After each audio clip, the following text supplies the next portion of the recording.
Hello, hello, and welcome to the Flying Cat Marketing Interview Series. Today I have Laurie Kelly with me. Hi, Laurie. How are you? Hi, how are you?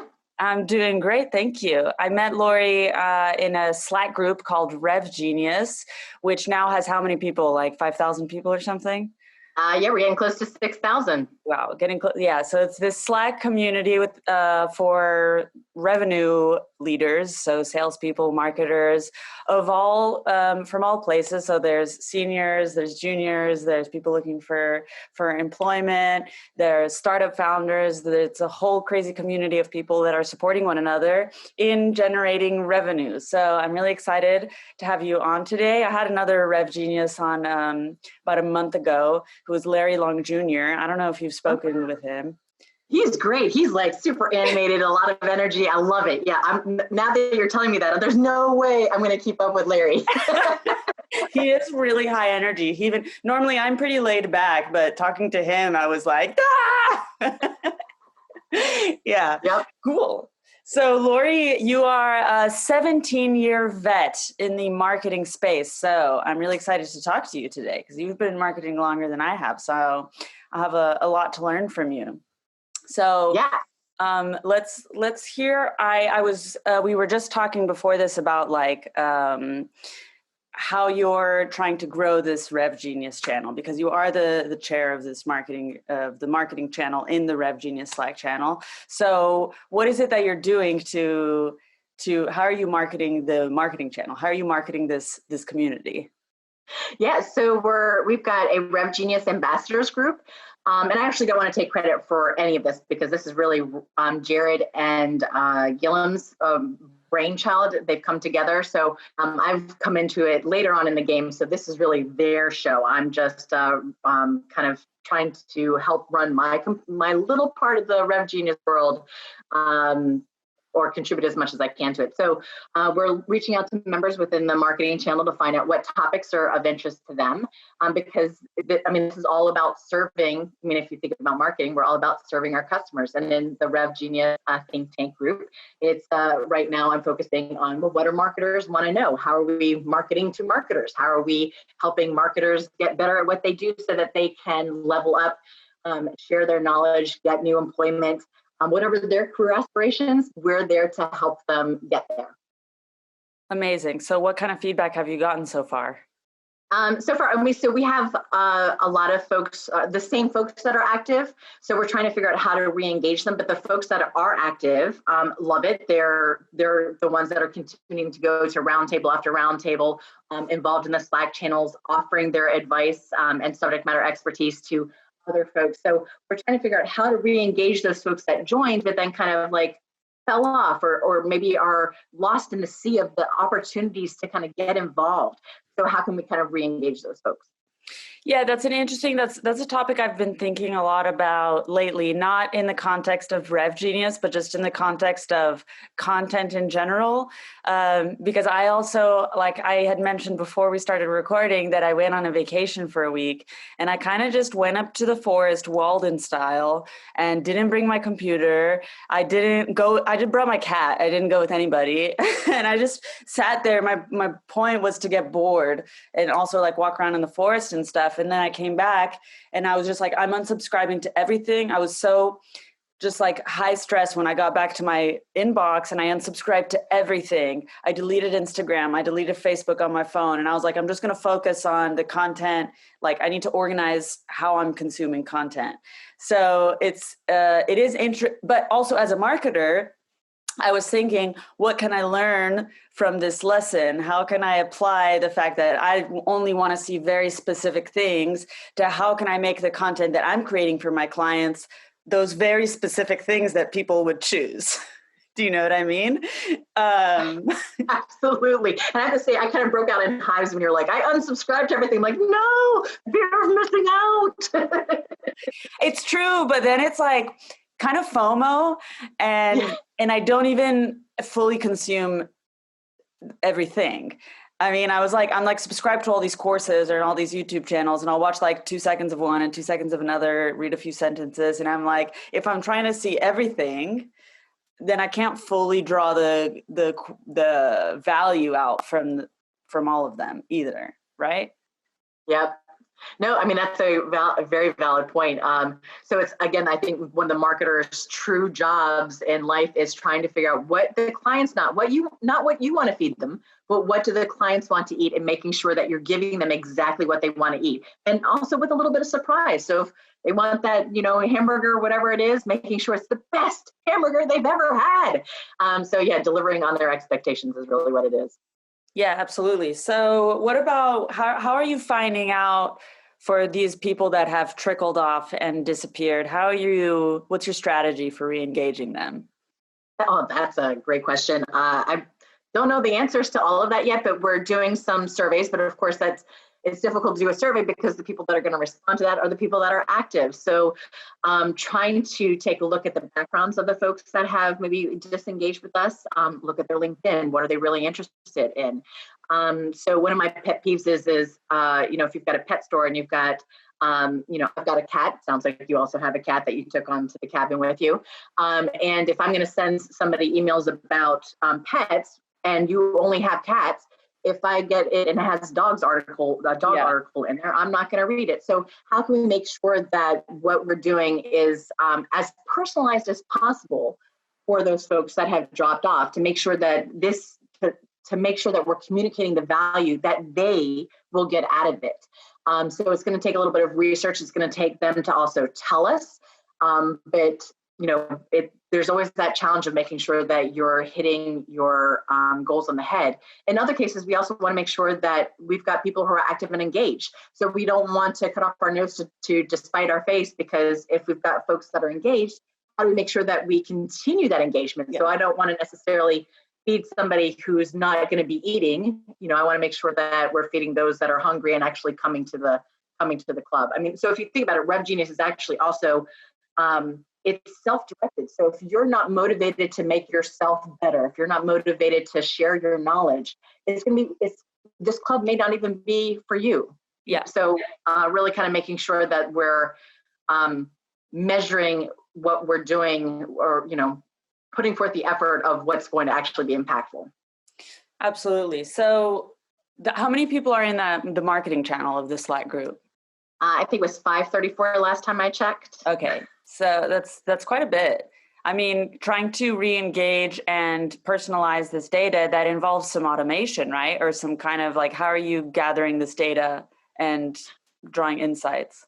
Yeah, so we don't have any marketing automation built into any of this yet. We're right now, if you sign up for a roundtable, you have to add it to your own calendar. So right now, the types of people that are going to succeed well in RevGenius are those that are self-motivated, disciplined, and really have a hunger, really are interested in doing that. So it's a free organization, so there's no real resources. The only resources that we have are the various volunteers who are stepping up to the plate to say, hey, I'll be the ambassador for RevGenius, and I'm going to tap 3 other people on the shoulder and say, this is a great community. Come be a part of it, but also be an engaging part of it, because it doesn't matter if you've got 5,000 members if only 1,000 of them are active. So I want to make sure that it fits the profile of the type of professional that we're looking to have in here. Awesome. So you have a pretty good pulse on the marketing industry right now. You deal with a lot of marketers all the time because you're speaking to them. Do you have any ideas of what the biggest trends are right now? What are the new things coming up in marketing? So we in marketing, we like to rename things a lot. So marketing in and of itself is generating demand. That's what marketing is, right? But yet there's a whole other thing called demand generation. Well, I don't want to hire a marketing manager. I want to hire a demand generation professional. Okay, well, this is what marketing does. So I think sometimes we create these words, these new phrases, because they're the up and coming thing, but really what we do has the same foundation as what it did however many years ago. Granted, the tactics may have changed. The strategies may have changed with, the digital side of it, SEO, SEM, but really, I think the foundation is still there of, if you're not serving your clients what they want, then you're not there for your clients. So I think sometimes we get caught up in the new trends that we lose sight of the things that work regardless of what new name, what new pretty label we've put on them. Yeah, I noticed the same. I mean, even as SEO is changing, and I've noticed the only thing that's kind of algorithm proof in the end is just being as valuable as possible. Again, I find that just only saying like provide value. It's a little generic. We can find better ways of saying that, but you're right. I mean, in the end, the thing to do is how can we help people, and that will generate demand in the end. Do you see a big difference in terms of marketing? Like, what's the difference between demand generation and a lead generation approach? So demand generation, I think, really focuses more on the revenue side of it, whereas lead generation really focuses on, I have a lead. I have somebody that we can potentially continue this conversation with. And when it comes to marketing, what we found is, while leads are great, it's not really, is it the most impactful thing that you can go for? So, and I know that we talked about, adding value. Again, that's one of those warm, fuzzy words that marketers have kind of created over the course of time, but how are we serving the client's needs most? So, I mean, that could be from, if you look at it from a B2B experience, if I'm going to your website and I'm trying to call you, am I going to get a phone tree that I have to then figure out, well, my last name is Kelly. So I need to go through the phone tree and be like, oh, A through K is this, I need to press 5. And so how can we create a user experience that meets, again, the client experience, and of course, products and services. But so when I talk about this We're All Marketers class that I teach, or used to teach, it's amazing that people are like, oh, well, I'm not going to go to that because I'm in accounting, or I'm, a scheduler, or whatever it is. And I think people lose sight of the fact that if marketing is not part of their name, then they don't have anything to do with it. And the fact of the matter is that everybody in the organization is responsible for some sort of marketing component.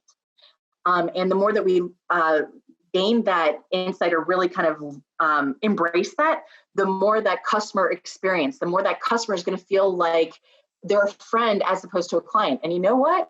It's harder to fire a friend than it is to fire, somebody who makes you hit 7 for my last name is Kelly, so how can we all create a better experience for our clients and prospects?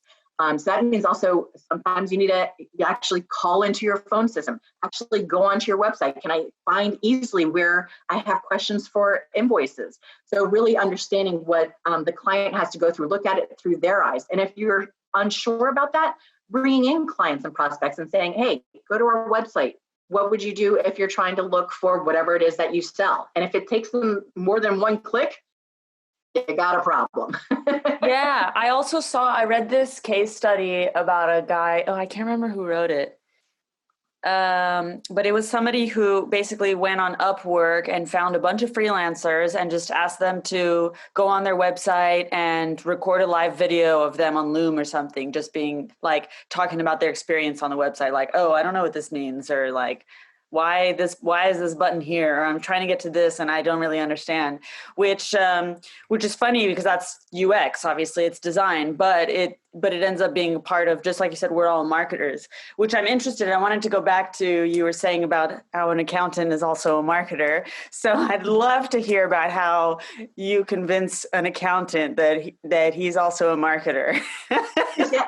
Absolutely. There's nothing like going up to an accountant and saying, hey, I want you to go to this We're All Marketers class. And you're like, I do numbers. No. And you're like, in fact, yeah, you do. But let's say you are an accountant, but if your invoice is wrong, if it's going to the wrong person, if there's not an easy place for them to call you, if they do call you and they're put into a phone tree of if you're paying by credit card or if you're paying by this, do you have all the questions? Are there questions that are frequently asked questions that are already on the website? So yes, even though your primary responsibility is to do accounting, the things that you do within your job responsibility, if they're not done well, if they're not done right, if they're not done on time, if they're not done to the right person or the right client, all of these things can make a client go, I need to go someplace else who has somebody in accounting who knows what they're doing. So while yes, the accountant is not a marketer, their performance has an impact on your brand recognition, on the brand equity, on the brand perception. So that's why it's actually kind of a great thing to say to people, and then get their facial expression. And then after they attend the class, they're like, I see how my role is important when it comes to marketing. And they kind of actually walk out of there with a different sense of how important their role is, even from the person just even answering the phone. You know, someone's like, oh, well, they're the receptionist. Well, no, actually, they're the front line. If they get a rude person on the other end of the phone, it's easier for them to be like, next company. Yeah, that's exactly what I just read. All marketers are liars, or all marketers are storytellers, tell stories. It's like scratched out. It's by Seth Godin. He says, all marketers are liars. No, all marketers tell stories. And he talks about exactly this, what you're saying. So basically, you have to tell the story, but the story has to match up with the experience. Otherwise, the marketing doesn't work. And I think that that's a lot of issues that some people have with marketing. They're like, oh, it's all talk, da, da, da, da, da. You're just a good marketer. It's just good marketing. I'm like, well, no, I don't think it is good marketing if the experience doesn't match it, because it's a whole thing. So you have one story, and the story, even if it's kind of a magical story, like these crystals will heal you. I want those crystals, by the way. Like, this crystal will heal you, and we care about health and Mother Earth, blah, blah, blah. And then you go to the register to buy it, and the lady is, like on her phone and being rude or something. Then you don't get this holistic experience, and suddenly you don't believe this story anymore. Yep. And she also needs more crystals, apparently. Needs more crystals. Yeah, so I like how you're connecting all the way from demand gen to the actual experience that the person has when they're interacting with every aspect of the business. And it also applies to freelancers. It's not just to the other departments in a business, but you made me think of, I come from a background in translation, and there's a lot of translators who are pretty apprehensive of saying that they have to be marketers for themselves as well, or that they have a personal brand. And they're like, no, I'm a translator. I can choose if I have a personal brand, or I can choose, I'm not a marketer. And it's like, well, how do you you have a business, right? Like, yeah. You do have a personal brand. You're online, you have a reputation. So I love how it's all connecting the dots. Yep. Absolutely. Yeah. And once you lose a customer, so let's say that accountant person does end up sending the wrong invoice or whatever, or an incorrect invoice, trying to regain a customer's trust once it's gone is nearly impossible. So that's why it's retention, and client retention has to be a big part of what a company does. It's not just about getting new customers, it's retaining the ones that you have. And that's also where that user experience comes into play. Like you said, with the whole crystals, you're going to walk out of that shop, and not only are you not going to buy from them again, but you're going to go tell all your friends that crystal shop is just a hoax. So what you do really matters, not just for that one experience, but there's a study out there, or statistics that say for every bad experience, that person's going to tell 10 people. So they've just amplified that terrible experience 10 times. On the flip side, if they have a good experience, they're only going to tell 3 other people. So the bad news travels faster, longer, wider than good news. That's an interesting statistic to know. That's really important, why you need to really go the extra mile, because maybe it'll be 4 people instead of 3 people if you go the extra mile. Absolutely. Yeah. And as you have those pleasant experiences, so they're 3 times more likely to recommend, 5 times more likely to defend you. So let's say you've been working with somebody for a year and everything's been fantastic, but let's say at the 8th month mark, something gets screwed up, and it's hopefully minor, like your FedEx package didn't get delivered, they're going to say, you know what, I trust you. I've worked with you before, and I know that this is just a blip in the radar. So they're going to forgive you, and they're also going to defend you to other people. But the great thing too is that they're 10 times more likely to pay a premium for your product if you've got that great user experience and that great trust. So not only are they willing to work with you and also recommend you to other people and defend you, they're willing to pay a higher price for it. That's so important. Marketing also is to your current customers. Yep. So remember that as well. Like if you have a complex product, right, and they're just using one feature, and then you can get them to use more features and get hooked on it. Absolutely. I remember living in San Francisco for a little bit, and my friend was there, and she was like, "Oh, you need to come out to the club with us." And I was like, "Okay, great." So she takes me to this place that there's no marketing on the door. There's no. So I'm thinking, where are you taking us? And am I going to die here? And she's like, "No, come inside." And the place was hopping, but there was no signage, no nothing, and that's because it was word of mouth. It was exclusive.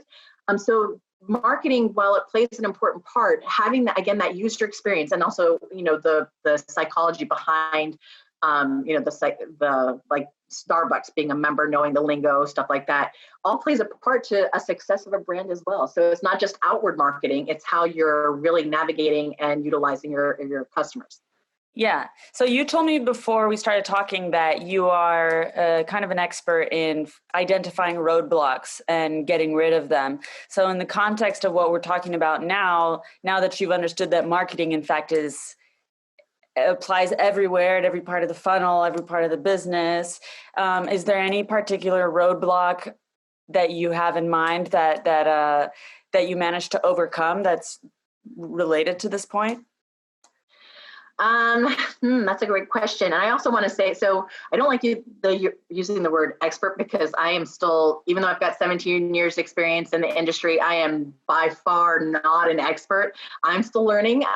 But I like to think that my knowledge has gotten me to, at least somewhere where I can call myself a little bit of a professional, but I digress. So the question was, any particular learnings there? Really, it's about the mindset. So again, when you're talking to people and saying, we're all marketers, it's really that shift in mindset, because once that shift in mindset happens, and people kind of release themselves or they look at what they do as having more responsibility, more impact to the organization's bottom line. And, instead of just being, well, I'm just this role, they can see beyond that and say, I can't believe that because of my great practices in invoicing or my friendly calls or whatever, our customer acquisition is going up.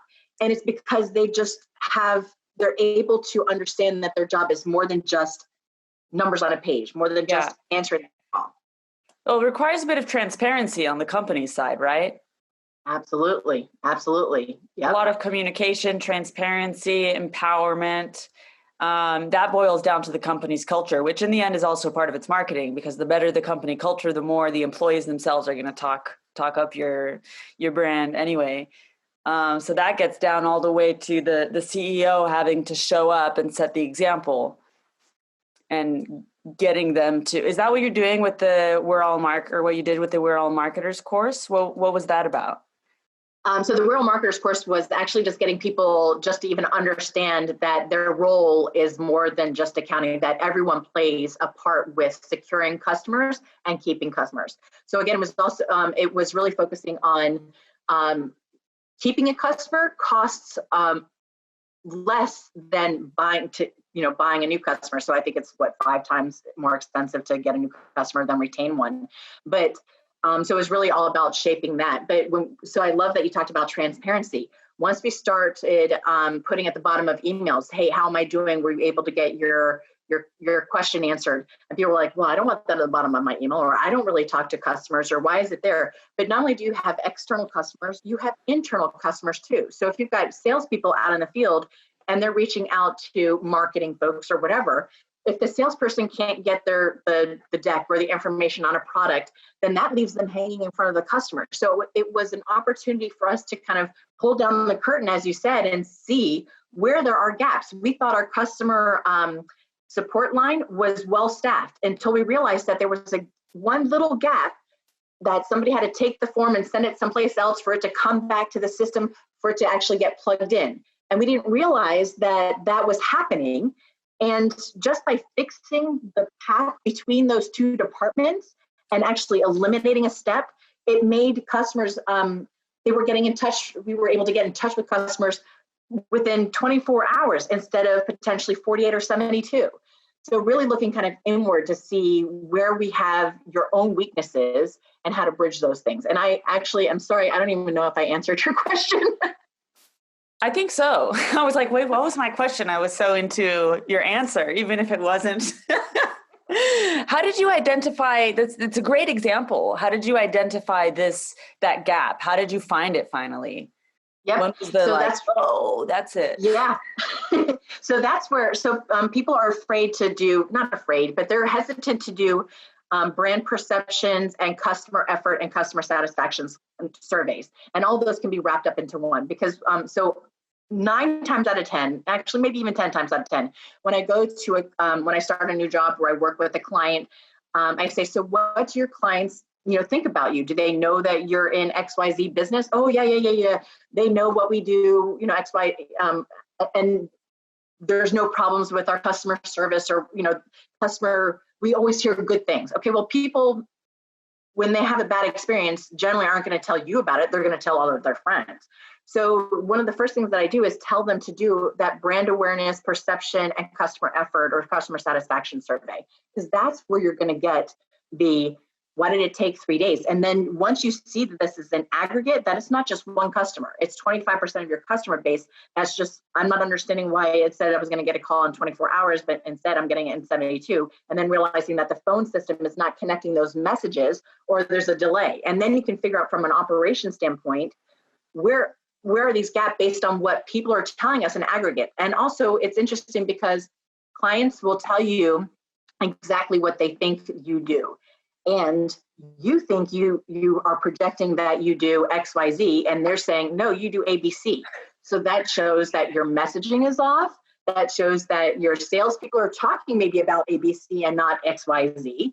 And so that allows you to figure out where sales and marketing needs to align. I mean, it really just illuminates a lot of things that from once you're at that C-suite level, and that 10,000 foot level, if you haven't heard anything to the contrary, you think everything is fine. So getting that survey responses and the open-ended questions and how, you might be satisfied. Did it take me 10 calls to get to that satisfied point?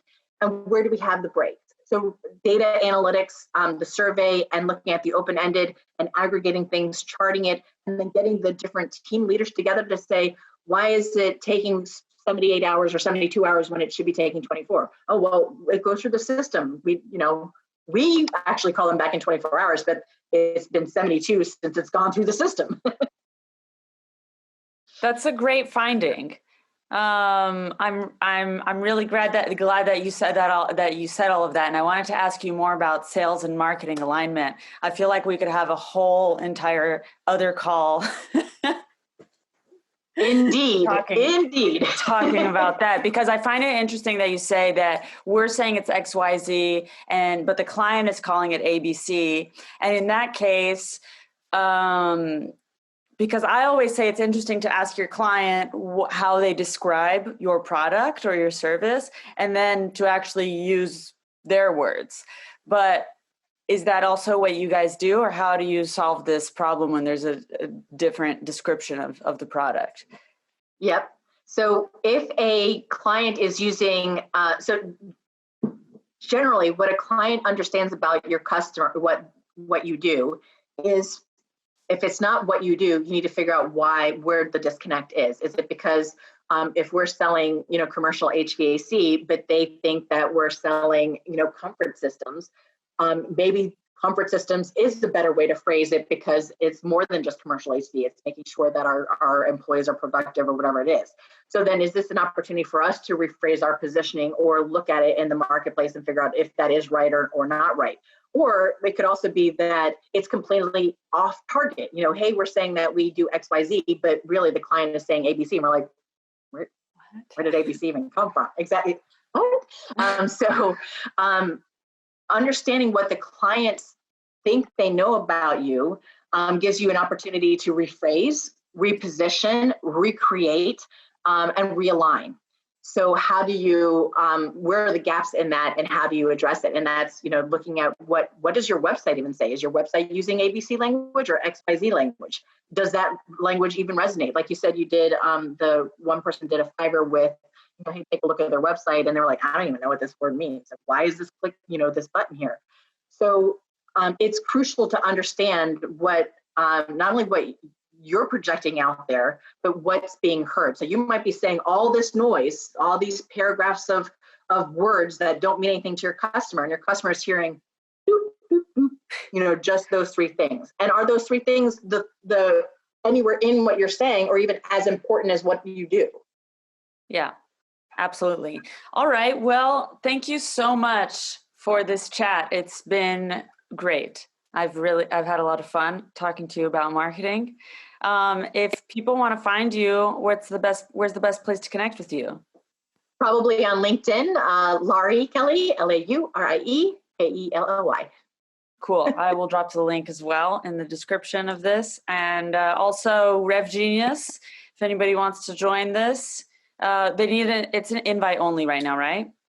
No, actually, people can apply to join, okay. And as long as you're in sales, rev up, or marketing, you're good to go. And if you go to RevGenius.com, there's the button to fill out the application.